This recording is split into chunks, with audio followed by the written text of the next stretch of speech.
మీద బజ్జు పెట్టి లాల పోసినావు ఏమో మళ్ళీ కాళ్ళు మొక్కుతాను గుర్తుకొస్తానేమో చూడు ఎండి గిన్నెలో ఉగ్గు పాలు పోసి నింగి సంతా మామను నువ్వు పిలవలేదా అవునో కాదంటే నువ్వు అడగవమ్మా మబ్బు సినుకై చెప్తాది నీకు ఎన్నెలమ్మా దునియాతో నాకేంటమ్మా నీతో ఉంటే చాలమ్మా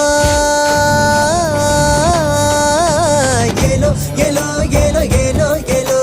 నేను ఊగింది నీ ఓడు ఎలో ఎలో ఎలో ఎలో ఎలో ఎలో నువ్వే చెప్పాలి అమ్మ అమ్మెవ్వలో సువాలమ్మా ఎట్టా చెప్పేదమ్మా నువ్వే గీసిందమ్మా మాట